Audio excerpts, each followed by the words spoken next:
criminal offensive side eye.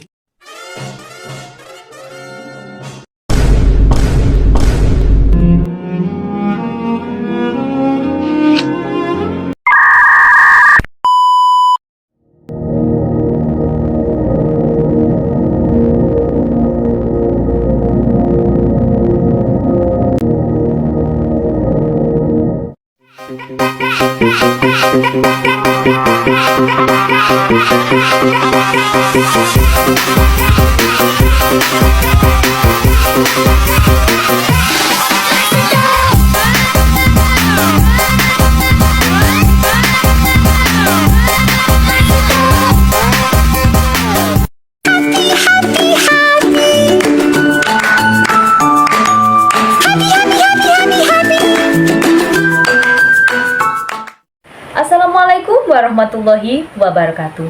Hai sobat-sobat online, kembali lagi dengan saya Ediana Awancanani dari kelas 12 4. Di sini saya akan menjelaskan mengenai materi sejarah kelas 12, yaitu demokrasi liberal hingga demokrasi terpimpin.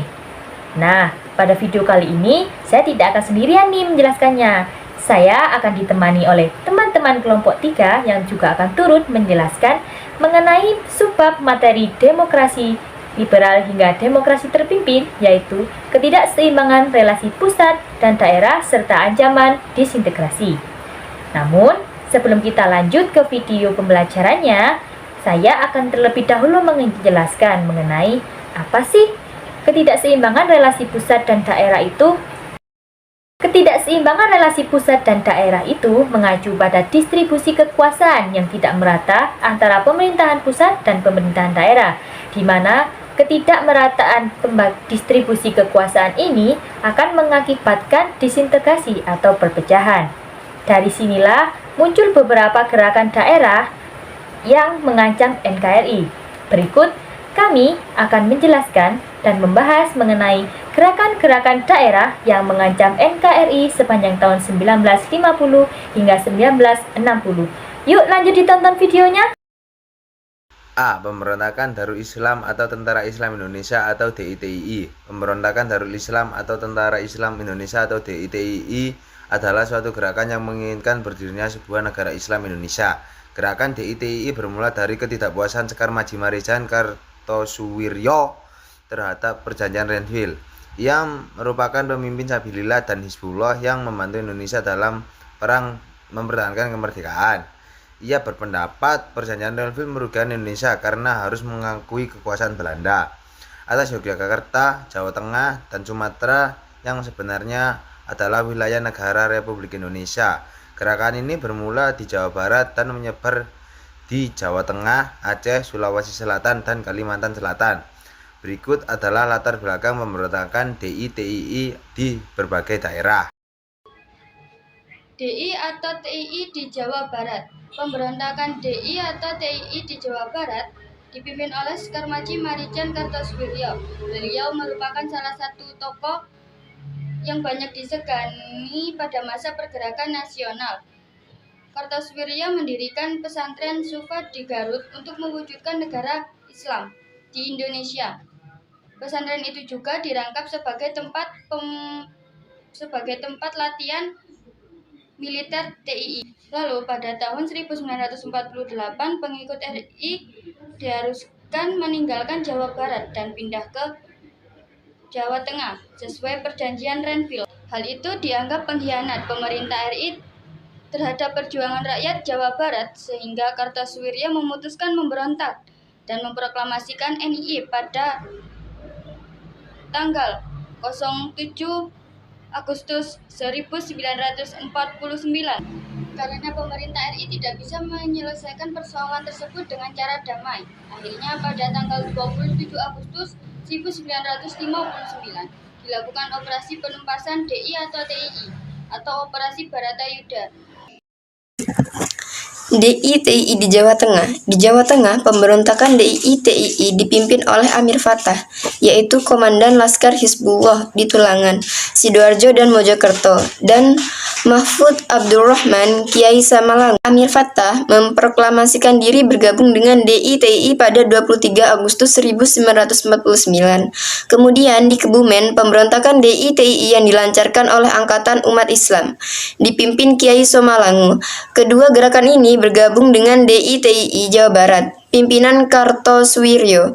Pemberontakan semakin kuat saat Batalion 624 membelot dan bergabung dengan DI-TII pada 1951. Pemerintah lalu membentuk pasukan khusus Benteng Rider yang melakukan operasi Gerakan Benteng Negara atau OGBN untuk menumpas DI-TII yang dipimpin Letkol Sarbini, lalu diganti Letkol M. Bahrudin.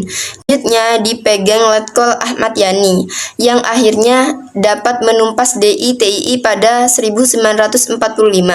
Dibentuk pula Operasi Merdeka Timur untuk mengatasi pembelotan Batalio 624 yang dipimpin Letkol Soeharto. 3. DI-TII di Aceh. Daerah Aceh pemberontakan dipimpin oleh Daud Bereuh yang merupakan ulama berpengaruh di Aceh. Aksi dipicu oleh kekecewaannya atas penurunan status Aceh dari daerah istimewa menjadi daerah presidenan di bawah Provinsi Sumatera Utara, serta ketidaklancaran rehabilitas daerah dan modernisasi Aceh. Akhirnya pada 21 September 1953 memutuskan bergabung DI-TII. Untuk mengatasi hal tersebut, pemerintah pusat musyawarah dengan rakyat Aceh. Musyawarah itu berhasil mengembalikan keamanan Aceh dengan memberikan kembali status daerah istimewa bagi Aceh. Untuk menyelesaikan masalah dengan Daud Bereuh diadakan musyawarah kerukunan pada 17-18 Desember 1962 yang membuat keduanya belah pihak akhirnya bisa berdamai. DI-TII di Sulawesi Selatan. Pemberontakan DI-TII di Sulawesi Selatan dipimpin oleh Hayam Muzakar. Alasan utamanya melakukan pemberontakan adalah ketidakpuasan pada kebijakan pemerintah yang mengharuskan seleksi bagi Komando Gerilya Sulawesi Selatan atau KGSS untuk menjadi Angkatan Perang Republik Indonesia Serikat atau APRIS. Karena hal itu, akhirnya Januari 1952 Kahar menyatakan daerah Sulawesi Selatan sebagian NII di bawah Kartosuwiryo. Untuk mengatasi pemberontakan Kahar Muzakar, pemerintah melancarkan operasi militer berhentikan pasukan divisi Siliwangi. Pemberontakan DI-TII di Sulawesi Selatan dapat ditumpas dengan tewasnya Kahar Muzakar dalam penyerangan pada Februari 1965. Keamanan dan ketertiban di Sulawesi Selatan dapat pulih setelah Gerungan atau orang kedua setelah Kahar Muzakar ditangkap pada Juli 1965. TII di Kalimantan Selatan. Pemberontakan DI-TII di Kalimantan Selatan dipimpin Ibnu Hajar atau Hadari bin Umar alias Anggi. Ia adalah mantan Letnan II TNI yang membelot. Ia membentuk Gerakan Kesatuan Rakyat yang tertindas dan menyatakan gerakannya bagian dari DI-TII Kartosuwiryo. Realisasi gerakannya dilakukan pada Oktober 1950 dengan penyerangan pos-pos APRIS di Kalimantan Selatan. Untuk menghadapi pemberontakan Ibnu Hajar, pemerintah dengan tegas memerintahkan menggempur pusat pertahanan gerombolan Ibnu Hajar. Pada akhir 1959, pasukan gerombolan Ibnu Hajar akhirnya dapat ditumpas dan Ibnu Hajar ditangkap lalu dihukum mati pada Juli 1963. B. Pemerintahan Revolusioner Republik Indonesia (PRRI) dan Perjuangan Rakyat Semesta (Permesta). PRRI dan Permesta merupakan suatu organisasi yang menentang kebijakan pemerintah pusat. Hal ini karena ketidakpuasan terhadap ketidakadilan yang terjadi di beberapa daerah di luar Pulau Jawa. Ketidakpuasan ini didukung oleh beberapa panglima militer dengan pembentukan beberapa dewan daerah yang dilanjutkan dengan upaya pengambil alihan kekuasaan pemerintah setempat dan kemudian berkembang menjadi gerakan terbuka melawan pemerintahan pusat. Kemudian pada tanggal 10 Februari 1958 diadakan rapat raksasa di Padang. Letkol Ahmad Hussein lalu mengeluarkan ultimatum pada pemerintah pusat yang isinya: 1.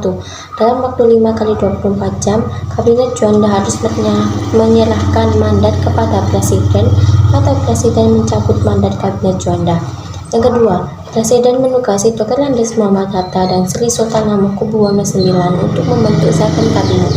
Yang ketiga, Presiden diminta supaya kembali kepada kedudukannya sebagai Presiden konstitusional.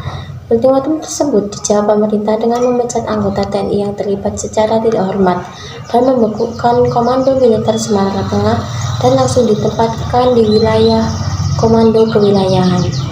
Tindakan tersebut kembali dijawab oleh Ahmad Hussein dengan mempermafukan berdirinya PRRI pada 15 Februari 1958. Lalu pada 17 Februari 1958, Komandan Daerah Militer Sulawesi Utara dan Tengah, Letkol DJ Somba, memutuskan hubungan dengan pemerintah pusat dan mendukung PRRI. Pernyataan ini dikenal sebagai Perjuangan Rakyat Semesta atau Persemesta. Setelah jalur perundingan tidak berhasil, pemerintah menjalankan operasi militer gabungan. Namun dalam pelaksanaannya cukup sulit karena pasukan PRRI atau Permesta memiliki pengalaman tempur tinggi dan bersenjata lebih lengkap serta modern. Namun karena operasi yang terus-menerus pasukan RI, akhirnya satu persatu PRRI atau Permesta mulai menyerah dan pada pertengahan 1961 mereka memenuhi seruan pemerintah untuk menyerahkan diri.